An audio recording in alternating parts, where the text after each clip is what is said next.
This video contains spoilers for all of the Division 2 Warlords of New York campaign. But seeing as that came out like 2 years ago, I'm sure most of you watching this video have played it by now. I wanted to make this video ahead of the Division 2's new content to give a recap of the narrative of the previous expansion. And if this video does well, perhaps I will consider making more videos covering the lore of the Division and the Division 2. Warlords of New York is a complex tale about the struggle for control of Lower Manhattan between the Strategic Homeland Division and Aaron Keener and his followers. This video aims to not just present the story of the rogue agents and the fight to take down Aaron Keener, but also to dig into the backgrounds and motivations of each prime target we have faced in the seasons as well as Warlords of New York.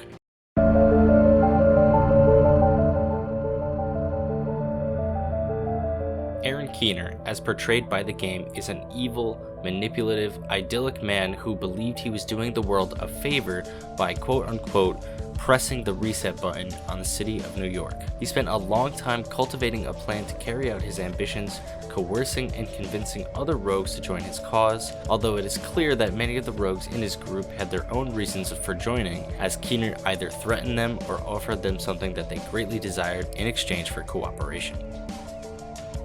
After a distress call is sent from New York City, the Washington SHD agents Alani Kelso and the player are sent to Lower Manhattan to investigate the city after the wake of the City Hall bombing. Upon their arrival to New York, they are greeted with heavy fire, and there is weird red smoke billowing out of the building, and the agents are sent inside to investigate the explosion. While investigating the building, it is determined through the surveillance tapes that the group responsible for the explosion is none other than Aaron Keener and a squad of rogue agents. After determining that Aaron Keener was responsible for the attack on City Hall, the agents fight their way from City Hall to the new settlement in Lower Manhattan known as Haven. This new settlement is run by Paul Rhodes, a major character and friend to our Division agents during the events of the Division 1. Second Wave Division agents rescued Paul Rhodes from the subway morgue area during the events of Midtown. Things aren't so great nowadays, as Paul Rhodes has become much more distrustful and wary of the Division, and whose distrust of the agency has only become more fierce since the destruction of City Hall, despite still maintaining good relations with the Division's commander,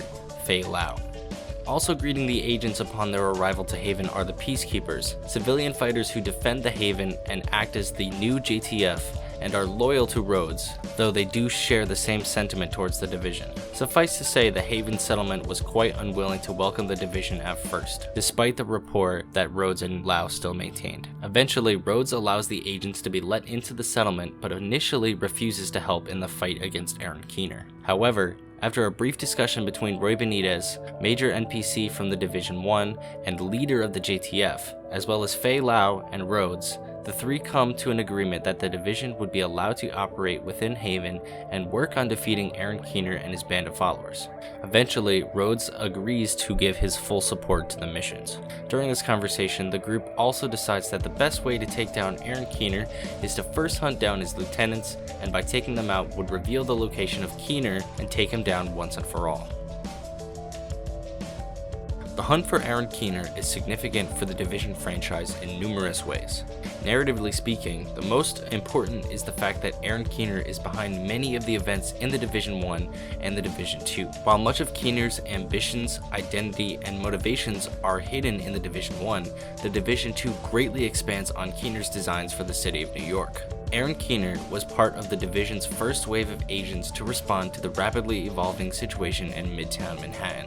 During the establishment of the Quarantine Zone, otherwise known as the Dark Zone, Aaron Keener was abandoned by the JTF when the situation in Midtown turned south. The JTF and the Division were overwhelmed by the infected citizens and were forced to retreat, trapping Keener and other Division agents inside the Dark Zone. This abandonment by the JTF was perceived as a betrayal by Keener, serving as his justification for turning rogue and abandoning the Strategic Homeland Division and the federal government. Keener decided to investigate the green poison outbreak himself after escaping the Dark Zone, and made the discovery that Gordon Amherst was the one responsible for the green poison outbreak. In regards to events in the First Division game, Keener is found in the Police Academy mission to be convincing other First Wave agents to join his cause against the Division via CCTV footage after the failed establishment of the Quarantine Zone. Later in the story, it is revealed that Aaron Keener is responsible for the abduction of Vitaly Chernenko, a Russian virologist who was working on a vaccine for the green poison virus in the Russian consulate. After securing intel and virus information as well as replication hardware, Aaron Keener disappeared with the message that he will eliminate the weak, while trying to recruit Division agents and JTF operatives to his cause. During the events of the Division 2, the SHD discovers that Keener is still at large, gathering necessary supplies for his plan to eliminate the weak. During his quest to assemble a bioweapon, he gathered a team of rogue agents, similar to an evil version of the Justice League, to help him carry out his plan. The first of his team members that we are introduced to is Vivian Conley in the Division 2 Year 1, Episode 3. Conley is a brilliant counterintelligence agent, chemical engineer, and former Division agent who started off similarly to Keener, abandoned by the JTF in the failed quarantine zone establishment, otherwise known as the Dark Zone. During her time trapped in the Dark Zone, Vivian Conley found out that her family succumbed to the green poison virus. The emotional factors and pressures of the Dark Zone, as well as the loss of her family, caused her to turn rogue and abandon the Division. She eventually found her way to the Cleaners in the Dark Zone, where she convinced the Cleaners to not kill her and in fact, convinced them to take her to Joe Farrow himself. Conley met with Farrow and became a useful asset to the Cleaner cause. After the Division took out Joe Farrow in the first Division game, Conley became the leader of the Cleaners and reorganized them into a stronger, deadlier force than they were ever before. She then moved the Cleaner operation downtown into the strategic location of the stranded tanker, which became a converted oil refinery. Aaron Keener saw the value in Conley and her expertise in chemical weapons and tried to recruit her to his cause. Conley initially refused, but eventually agreed to a partnership when Aaron Keener offered to give up Vitaly Chernenko to Conley for his role in the creation of the green poison virus and the loss of her family at the hands of the virus. Keener had deduced that Chernenko was vital to the creation of the green poison virus, which made him a target of interest. Keener and fellow rogue agent Hornet were responsible for the abduction of Chernenko during the events of the Division 1. It's at this point where it becomes apparent that Aaron Keener is looking to utilize Chernenko's experience as a virologist in recreating a new type of virus, with the added bonus that Chernenko can be used to manipulate Conley into doing his bidding. Although Conley agreed to be a member of Aaron Keener's team, she's clearly there for her own reasons, primarily the avenging of her family. Javier Kajika is a former US Black Ops agent who was very successful before the outbreak and the activation of the first wave. Kajika is another former Division agent who faced a similar situation to Aaron Keener and Conley. During the evacuation of the Dark Zone, Javier Kajika was rescuing civilians and was ambushed. The JTF was unable to send reinforcements to his position, leaving Kajika in a tough life-or-death situation. If he left the civilians, he'd be marked as rogue. If he stayed, he would die. Kajika chose the former option and swore to exact revenge on those who betrayed him and left him to die. Kajika then spent much of his time as a rogue agent hunting down JTF patrols and attacking them in revenge for the injustice he suffered in the Dark Zone. In addition to outright brutality, Kajika was also adept in stealth and infiltration, allowing him to conduct operations quietly and efficiently. Keener saw Kajika's skills in operations and contacted him about joining his group. Keener promised to give Kajika the names of the JTF operatives who betrayed him in exchange for his loyalty. Keener also persuaded Vivian Conley to allow Kajika to operate with Cleaner groups and crews. Despite this kindness, Kajika often threatened Cleaners who refused to work with him, convincing them to aid him in his operations against the JTF who betrayed him. It's believed that Javier Kajika is credited with the murder of at least 15 JTF officers. Theo Parnell is the son of a prominent US senator, as well as a former Navy pilot and mechanical engineer. He was recruited to the division for his immense technical knowledge and innovative thinking. Parnell was also very distrustful of authority and a known conspiracy theorist. During his time as a First Wave Division agent, his father passed away due to mysterious causes, which caused him to become suspicious of the federal government, which was part of the reason he turned rogue. Keener noticed Parnell's suspicions of the government and manipulated him into going rogue, telling him that the division was corrupt. Unbeknownst to Parnell, rogue agent James Dragov was positioned behind him, ready to shoot him in the head if he refused Keener's offer of partnership. Parnell then joined Keener as a tech specialist, creating new versions of SHD Tech, the Rogue Network, and the warhead that contained the Eclipse virus. Parnell was associated with the Rikers and in particular James Dragov. Dragov was the leader of the Rikers, tasked with defending Parnell as well as keeping him in line, since Keener viewed him as one of the most important pieces of the plan. Keener also attempted to treat Parnell as an equal, a tactic that proved useful given Theo's distrust of authority. Unfortunately, Keener ended up abandoning Parnell during the Division siege of Parnell's hideout, when it became clear that Parnell was going to be overtaken by the Division agents, leaving him to die. It's ironic that Keener would do the same exact thing that caused him to go rogue in the Dark Zone, people who were helping him. Dragov, although he's already been slightly introduced in this video, was a former Russian mob member who became an NYPD officer before the outbreak of the green poison. Dragov was recruited to the division for his outstanding morals in taking down corruption within the NYPD. During his time as a First Wave Division agent, he was assigned to the Rikers Island prison, where he eventually disappeared during the breakouts. During his time there, he murdered one of the wardens of the prison and allowed the prisoners to escape, therefore marking him as rogue. He emerged as the de facto leader of the Rikers after the death of LaRae Barrett at the hands of the Second Wave, taking over the New York Stock Exchange and fortifying it against attack, even going so far as acquiring an NYPD APC, which the current division agents destroyed in the Wall Street mission. Aaron Keener reached out to Dragov for supplies to make his bioweapon, in which he threatened Dragov. Similarly to Parnell, Keener threatened to murder some of the Rikers under Dragov's command. Dragov agreed to become Keener's weapons and materials supplier in order to protect his newfound Rikers family.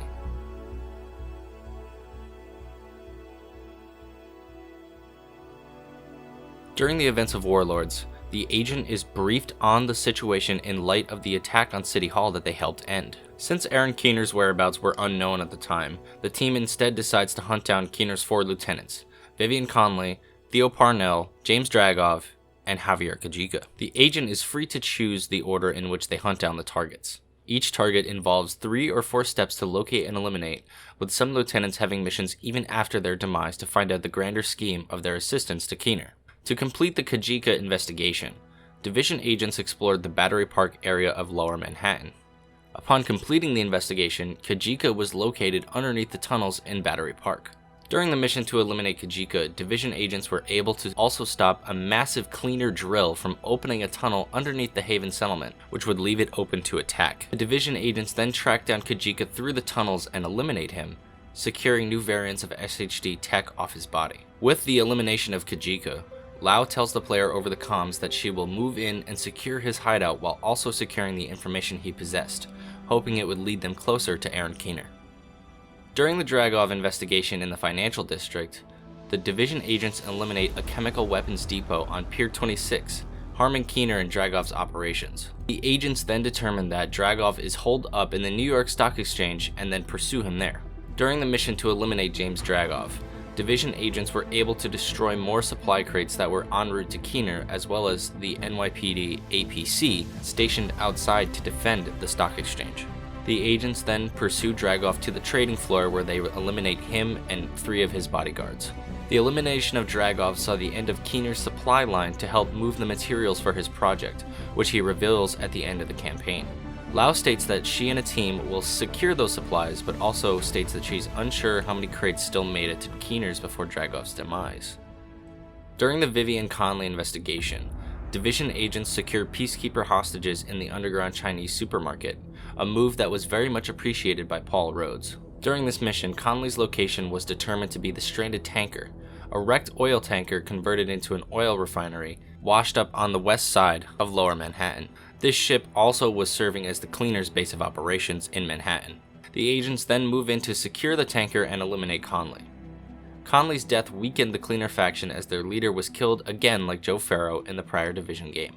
Lau states that she will send in a team to recover the oil on the stranded tanker, as well as any info that was left behind, stating that the JTF will be able to keep the generators on this winter with the oil that they will recover. The Theo Parnell investigation led the division agents into the Civic Center district, where Parnell was holed up in the Tombs, a real-life Manhattan detention center. During the investigation of his compound, Division agents attempt to secure the data from his server. Parnell, being the tech specialist of the group, was essential in many projects Keener had going on and/or was planning. During the mission, Parnell radioed for Keener's assistance in fighting the Division agents or a possible extraction. Keener refused, stating that Parnell had to clean up his own mess. During the fight with the Division agents that were chasing him, he utilized his holograms to try and distract the Division agents. After the Division ended up defeating Parnell, they secured his tech, as well as his watch. Fei, Lau, and Rhodes state in the debriefing that they will try and use his watch to try and track Keener, but it will take some time to do so. After the elimination of all of Keener's lieutenants, the agent then investigates the Castle Clinton area and the traces of the red virus billowing out of the castle. The Division then associates this new virus with Aaron Keener. The death of the final lieutenant revealed Keener's location on Liberty Island. The Division then sets their sights on Liberty Island for their final showdown against Aaron Keener. During the course of the Liberty Island mission, the agent runs into the Black Tusk, who are destroying ferries headed for Liberty Island from the ferry terminal. The agent and Alani Kelso stop the Black Tusk from destroying the last ferry, and both the player and Kelso set sail for Liberty Island.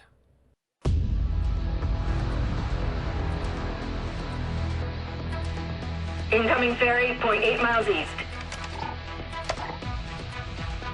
Oh, I'm gonna enjoy this. Fire at will. Shit! Get down! Keep firing. Oh God! We're going in hard!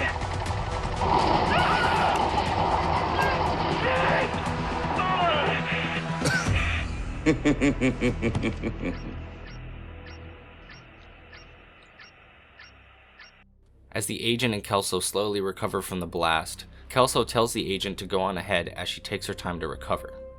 Keener then hacks into the comm network of the agents, teasing them about making it to the island. Agent Kelso then goes radio silent to avoid alerting Keener to their plans. As this is happening, Bardon Schaefer, the leader of the Black Tusk Special Unit, or BTSU, deploys all of his remaining forces onto Liberty Island in an attempt to eliminate Keener. The agent then fights past Black Tusk's forces, including a smaller version of a Razorback, before being intercepted by a Marauder-class quadcopter, which was consequently the last one that the Black Tusk had at its disposal, and a platoon of heavy units. Keener then hacks into the quadcopter and eliminates the Black Tusk foot soldiers, and then sets the quadcopter's sights on the agent. While the agent is fighting the helicopter, Keener also then attacks the agents with hacked BTSU Warhounds. After the agent eliminates the Warhounds and the quadcopter, the BTSU leader Bardon Schaefer is left with no more assets to invade the island, and then orders a retreat from the island, leaving the agent alone to deal with Aaron Keener.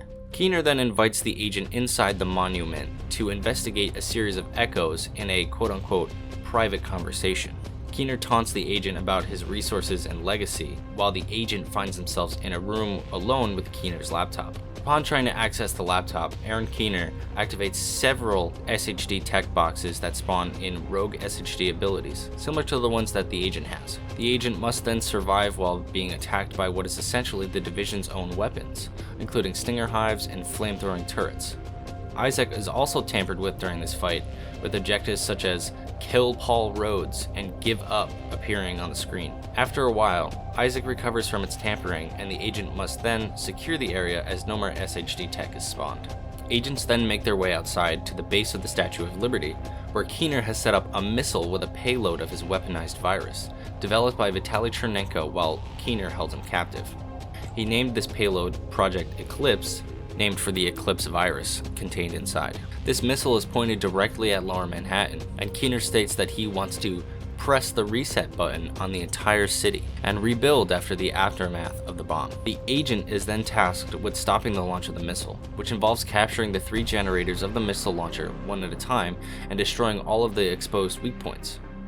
During this time, rogue SHD tech similar to the ones deployed in the previous encounter spawn in and try to stop the agent from neutralizing Keener and the missile payload. Once the agent destroys the last weak point, the rogue SHD tech self-destructs as Keener proceeds to insult the agent about being a brainwashed puppet for destroying his project, after which he comes down and challenges the agent in a fight. After a fight in which Keener disables the agent's abilities, as well as deploys more rogue SHD tech, Keener is severely wounded and manages to escape to the docks by shocking the agent in place.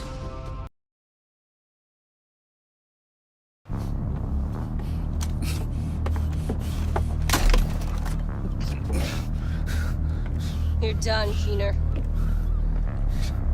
Don't try anything.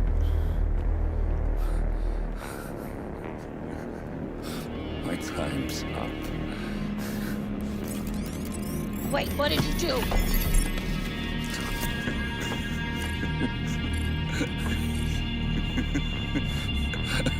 What did you do, Keener? You have no idea what's coming.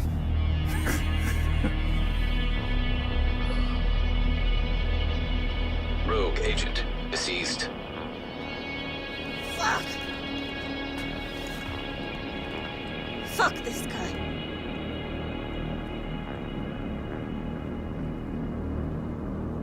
Come on. Let's get back to Haven.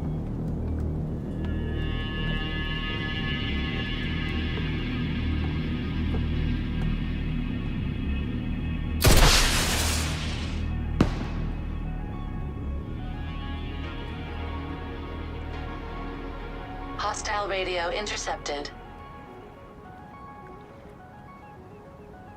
Schaefer, come in. Schaefer?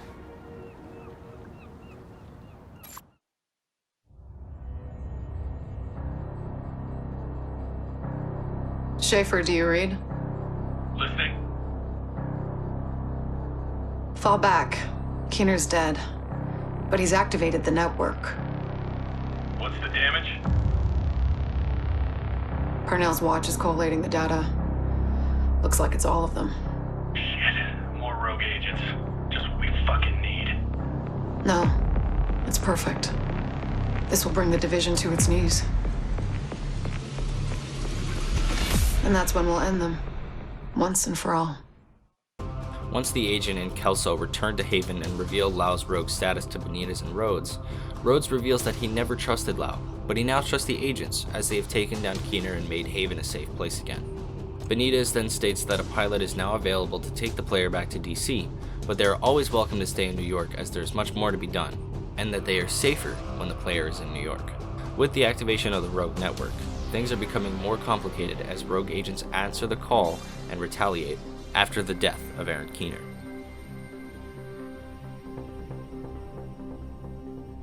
Season 1's prime target is Molly Henderson, callsign Jupiter.